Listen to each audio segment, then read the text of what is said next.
शतादित्यभासं गदाचक्रशस्त्रं लसत्पीतवस्त्रं हसच्चारुवक्त्रं भजेऽहं रमाकण्ठहारं श्रुतिव्रातसारं जलान्तर्विहारं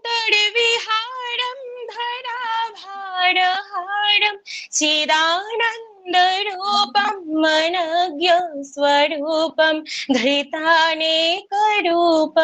भजेऽहं जराजन्महीनं परानन्दपीनं समाधानलीनं सदैवानवीनं जगज्जन्महेतुं सुरानीककेतुं त्रिलोकैकसेतुं भजेऽहम्